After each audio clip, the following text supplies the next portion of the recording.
Herman Bolero. 102.7 Star FM. It's all for you. Like mo, share mo. Oras natin sa buong kapuluan ng Pilipinas. Mayroon na pong 26 star minutes makalipas ang alas 5 ng hapon. Star Nation, meron na pong or 5:26 in the evening or in the afternoon. Yan po ang ating Philippine Standard Time. At syempre, eto na nga. Tayo po ay live na live sa Facebook. Pumunta po muna kayo dyan sa Facebook kung wala kayong ginagawa. Dahil eto na nga, kanina lamang or simula kahapon, mga nakaraang araw, grabe na po yung pag-ulan dito pa lamang sa atin sa area sa Metro and Mega Manila. At syempre, nako, alam naman natin yung kaakibat nito na panganib sa ating lahat. So marami itong pwedeng dalhin sa atin na mga hindi inaasahan. Kaya naman this afternoon, meron po tayong makakapanaya, meron tayong makakausap sa hapon na ito, no, para sa mga ka-Star Nation natin. So sa mga nakikinig sa atin sa radyo, kung meron po kayong time, meron kayong free time right now, pwede nyo pong puntahan ang 102.7 Star FM Manila. Sa Facebook po yan. At syempre tayo ay live na live at pwede rin kayong mag-react, pwede kayong mag-comment at pwede nyo pong i-share itong ating live streaming. At right now, makakasama po natin ang head ng Ad Hoc Committee on Dengue Advocacy ng Philippine Medical Association para samahan tayo at tulungan tayo na intindihin pa ang mga bagay patungkol sa dengue. Dahil alam natin na ang dengue ay isa sa mga sakit na pwede nating makuha, no? At dahil sa mga pag-ulan, pagbaha ngayong tag-ulan season. Kaya naman, let's welcome Dr. Erica Davillo ng Philippine Medical Association, head ng Ad Hoc Committee on Dengue Advocacy. Hello po, Doc.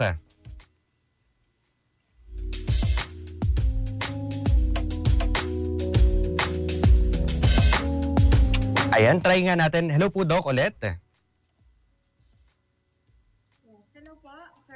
Ayan, naririnig na po namin kayo. Doc, kamusta po? Yes po, magandang hapon po ulit, DJ Herman, and sa lahat po na nakikinig at nanonood ngayon sa ating sa Star FM. Siyempre po, isang maulang hapon sa ating lahat. Ayan.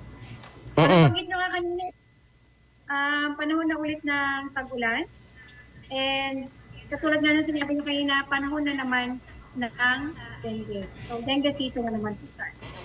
Yes, Doc, siguro brief background lang po natin. Ayan, sa ano po yung may specification, tama po ba? Specification po ba yon ng sa pagiging doctor, ganyan, anong organization, ganyan? Okay po. Pakilala na po ako yung Dr. Erica Davillo. So actually po, I'm an active military doctor. So ako po ang chairman ng Ad Hoc Committee on Dengue Advocacy ng Philippine Medical Association and ng End Dengue Coalition. So nabuo po ang grupo para po ma-achieve natin ang ating vision and mission na to end dengue deaths by 2030. Okay po. Ay, Doc, eto po, dahil nga tag-ulan na and so far it's July 2026. Kamusta po? Ano po ba yung latest updates dito sa Pilipinas patungkol po sa sitwasyon ng dengue? Yes po. So sa ngayon, nakikita natin medyo bumababa yung kaso ng dengue. Pero hindi kasi natin siya pwedeng baliwalain at maging complacent sa nangyayari. We have to remember na ang dengue is pabalik-balik lang. Usually within 2 to 5 years, babalik siya ulit, magkakaroon ng outbreak. So sa panahon ngayon, hindi tayo pwedeng maging complacent. Pangalawa, dahil nga panahon na naman ng tag-ulan, so marami na naman magkakaroon ng mga breeding sites para sa dengue. So kailangan pa rin natin maging maingat at maging aware sa ating kapaligiran. Doc, ano po ba ang sa mga hindi lang po nakakaalam, though dengue, nandyan na po talaga yan at dapat alam talaga natin. Pero siguro paalalahanan natin yung mga listeners natin, mga kapwa natin Pilipino, kung ano po ba yung signs and symptoms. Ano po yung sintomas ng dengue at ano yung parang dapat talaga na pagtuunan ng pansin or i-check talaga ng ating mga kababayan. Doc, sorry, Usually po, ang dengue po ba ay sakit or is it a virus? yes, it is a virus po talaga. No? So meron tayong tinatawag na mga serotypes na nanggagaling sa dengue. So meron tayong iba-ibang klase ng serotypes. It is 1, 2, and 3, and 4. So kailangan nating malaman na ang dengue is lahat ng virus na to pwedeng paikot-ikot lang or palipat-lipat lang. So hindi tayo pwedeng magkampante na isang virus lang yung naikakalat nila. So pwedeng lahat ng virus na to is maikalat nila at the same time. Ang isa pa po nating mabibigay na trivia is usually ang babaeng dengue ang nagtatransmit ng virus. Yung tinatawag natin na Aedes aegypti, yung female o yung babaeng lamok, yung kumakagat at nagbibigay ng o nagtatransmit ng virus. Yan po. Isa yun sa mga kaalaman na pwede natin i-share sa ating mga nakikinig at nanonood po sa mga. Ayun, so so ito po Yes po. Doc, ito po ba ay so kapag tatawagin po ito, is it dengue virus or dengue illness? Yes po. Pwede po sa dalawa. So pwedeng dengue virus and dengue illness. It depends po doon sa sintomas na nararamdaman ng ating pasyente. Pwede kasi siya maging symptomatic, asymptomatic, pwede rin po maging severe. So speaking of symptoms po, Doc, punta na po tayo sa mga sintomas. Ano yung parang dapat talagang i-check ng mga kababayan natin pagdating po sa signs and symptoms ng dengue? Yeah. So usually kasi ang dengue, ang sakit na dengue is minsan asymptomatic, no? Minsan hindi natin nararamdaman. Pero para siya mga flu-like illnesses. For example, nagkakaroon tayo ng fever, high fever na usually rapid yung pagtaas ng temperatura. Pwede rin tayo makaranas ng pagsakit ng mata, pwede rin tayo makaranas ng pagsakit ng ating katawan. Dati, mas madalas yung nakakaranas tayo ng rashes sa buong katawan. Pero this past few years, napapansin natin, hindi na siya masyadong nagiging signs and symptoms ng dengue. Usually, ang nagiging signs and symptoms na yun nga, yung ang lagnat, mabilis at ang rapid na pagtaas ng lagnat. Siyempre, yun nga, yung pananakit ng katawan. Pero siyempre, itong dengue, pwede rin siya maging severe. So meron din tayong mga iba-ibang severe signs and symptoms. Ano-ano ba yon? Abdominal pain, pwedeng yung pagsusuka, and syempre yung liver enlargement. Kaya minsan, pag may mga pasyente tayo na nakakaranas na ng mga ganitong sintomas, importante na madala o dalhin ng magulang sa ospital. Bakit? Kasi isa rin sa mga pwedeng maging marker natin na malaman natin kung merong dengue, ang isang pasyente is yung pagtaas ng ang pagbaba ng platelet sa dugo ng isang pasyente. So importante talaga na pag ang pasyente is may lagnat na within 2 days, maganda na madala niya siya sa ospital para ma-check up maigi ng ating mga espesyalista at ma-check ang kanyang dugo. Ito, Doc, personal kong question. Kasi nung bata ako, parang ang sinasabi talaga ng mga magulang ko, I mean, sorry sa parents ko, pero kailangan daw, may goma na inilalagay sa aking, sa aking arm, tapos ihintayin daw yun, kailangan mahigpit. Tapos kapag may namantal, ibig sabihin daw nun, possible ay dengue. Tama po ba yun? Yeah, so yung tinatawag na petechial rashes. So usually kasi mas mabilis siyang lumabas pagka hinihigpitan natin or pag naglalagay tayo ng yung mga ganong klaseng bandage. Doon kasi nakikita kung mabilis yung paglabas ng mga petechial rash. So isa yun sa mga signs and symptoms natin na ginagawa. Pero sa panahon kasi ngayon, nagbabago na ang mga signs and symptoms.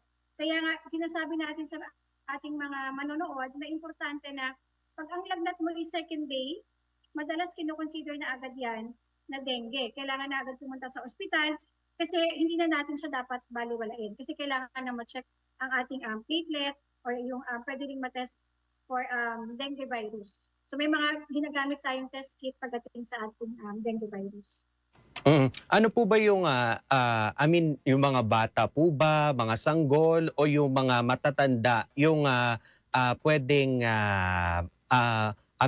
vulnerable sa pagdating po sa dengue, Doc? I mean, sino po yung mas mapanganib or may panganib pagdating po sa dengue? Yung mga bata o yung mga matatanda po o yung mga nasa middle age?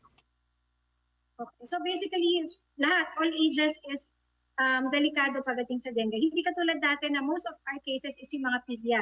Pero sa ngayon kasi all ages nagkakaroon na ng dengue. Isa pa yun sa nakakalungkot kasi nga maraming namamatay ngayon dahil sa sakit na dengue.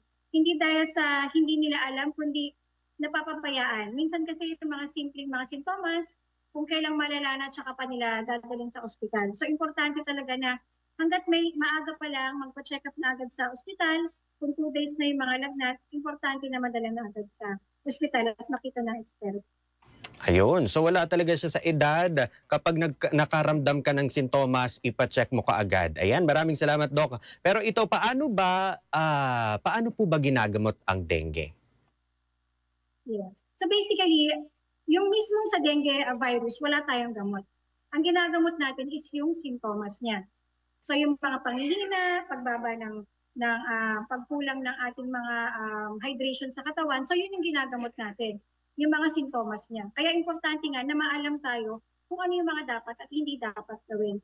Kaya nga syempre, isa dun sa mga pwedeng makatulong para maiwasan lumala yung mga ganitong klaseng sakit is of course yung vaccination. So isa yun sa mga ating isinusulong ngayon kasama ng Endemic Coalition, yung pagbibigay ng vaccination kasi ginagamit na siya sa ibang mga bansa. Mhm. Speaking of vaccine, meron na po ba ulit vaccine dito sa Pilipinas or isinusulong nyo pa rin po siya sa mga oras na ito? Kamusta po ito?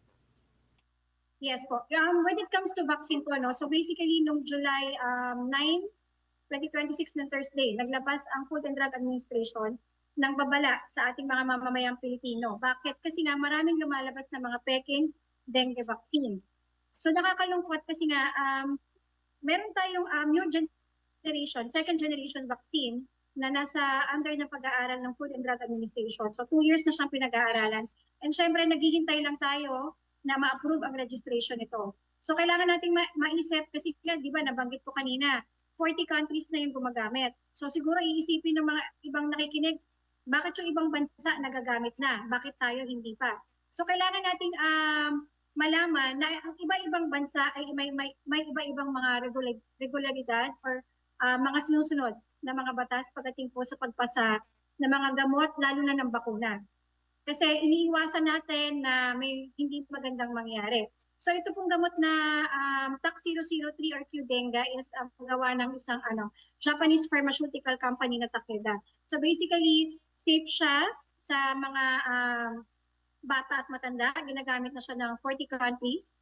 Isa siya sa first vaccine, dengue vaccine na inapprove ng European Union. And syempre, napasa siya ng World Health Organization. So dumaan siya ng pre-qualification. So pinag-aralan ng kanyang effectiveness, ang kanyang quality, and higit sa lahat yung safety, yung itong kaligtasan. Kasi importante yon na mapag-aralan lahat, lalo na yung kaligtasan sa ating mga pagbibigyan. Dok, kamusta po ba ito with Department of Health or DOH? Yes. So syempre ang Department of Health and kami rin is optimistic na maaprubahan itong bakuna. Syempre naghihintay pa rin tayo ng resulta from the Food and Drug Administration na maipasa itong bakuna na ito. Syempre pinag-aaralan pa rin nila. So hopefully dito sa ating bansa maaprubahan na siya kasi ang ating mga neighboring countries like Indonesia, Malaysia, Vietnam, Thailand, ginagamit na siya. And basically yung mortality nila, yung mga namamatay sa dengue is bumaba ang number. Dito sa atin, na hanggang ngayon is mataas pa rin. Na dapat sa isang kagat lang ng lamok, ng maliit na lamok, dapat walang namamatay. Kasi nga diba, ang tinitreat lang natin is yung mga signs and symptoms. Na basically, pag lumalala, yun, pwedeng mag-cause ng death or mortality. Yun. Maraming salamat, Doc Erica Advilio. Pero ito, finally, no, Doc, ano po yung message nyo po para sa ating mga kababayan, mga Pilipino, patungkol po dito sa dengue?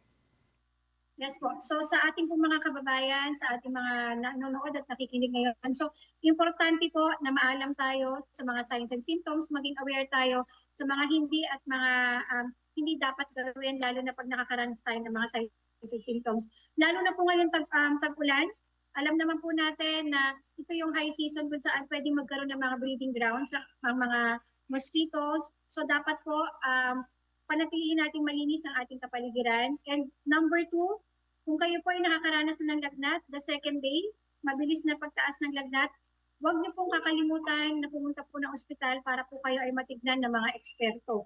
Mas maganda na po na maging maagap tayo at iwasan na po natin ang mamayana na mentalidad ng mga Pilipino. So, yun. Ayun, maraming salamat Dr. Erica Advilio, head po ng ad hoc Committee on Dengue Advocacy ng Philippine Medical Association. Doc, sana kapag may time pa rin po patungkol sa mga dengue o sa iba pang mga medical na usapin, sana mapaunlakan niyo po ulit kami. Maraming salamat Doc Erica Advilio at sa mga ka-Star Nation natin. Maraming salamat, Doc. Ayan, finally. Salamat. Ayan. Sa mga ka-Star Nation natin, sa mga listeners natin, nakausap po natin Doc Erica Davillo. Yan, Davillo. Sa mga ka-Star Nation natin. Ayan, ang Head Ad Hoc Committee on Dengue Advocacy ng Philippine Medical Association. Ayan, nako sa mga ka-Star Nation natin, I hope meron kayong natutunan dito po sa ating pinag-usapan this afternoon. At nako, ingat-ingat ha. Nako, alam nyo na, pag dengue, alam nyo na dapat. Or pag tag-ulan na, alam nyo na dapat. No? May kaakibat po yan na panganib, no? Yung dengue. Yan, sa mga Star Nation natin. At syempre, nako, tuloy-tuloy pa rin naman tayo sa ating tugtugan, sa ating programang Twilight Zone. Nako pa rin po inyong kasama, kabandingan, kabulahan. Star DJ German Bolero, ang DJ na palaging sasargo ng inyong kiliti. Bobula-bulain kayo hanggang alas 6 ng gabi sa programang ito. Right now, check your time. Meron na lamang po tayong 17 star minutes. Bago po sumapit ang alas 6 ng gabi, 5:43 in the afternoon. Yan po ang ating Philippine Standard Time. Again, naku, maraming salamat pa rin po no, sa presence ni Dr. Erica Davillo, head po ng Ad Hoc Committee on Dengue Advocacy ng Philippine Medical Association. Dito pa rin po yan sa mga Star Nation natin. Balik-tugtugan tayo. Dito po sa 102.7 Star FM. It's all for you. Like mo, share mo. And that was brought Para sa mas kumpletong pakikinig ng music, entertainment, news, and information. meron yan dito sa Bombo Radyo. Dahil nandito ang music station ng Bombo Radyo Philippines, ang Star FM. Sa Luzon, nandyan ang 102.7 Star FM Manila, ang 100.7 Star FM Dagupan, at 89.5 Star FM Baguio. Sa Visayas naman, nandyan ang 95.5 Star FM Cebu, 99.5 Star FM Iloilo, 95.9 Star FM Bacolod, at 103.7 Star FM Rojas. At sa Mindanao, makinig sa 96.3 Star FM Davao, 93.3 Star FM Dipolog, 93.9 Star FM Zamboanga, and 93.7 Star FM Cotabato. Kahit saan sa Pilipinas at maging sa ibang bansa, lagi mong kasama ang Star FM. Dahil hindi lang kami sa radyo mapapakinggan, live din tayo sa Bombo Radio Philippines mobile app at sa Facebook. Kaya Star Nation, kung musika at impormasyon ang hanap mo, no worries. Dahil sagot yan ng Star FM, the music station of Bombo Radio Philippines.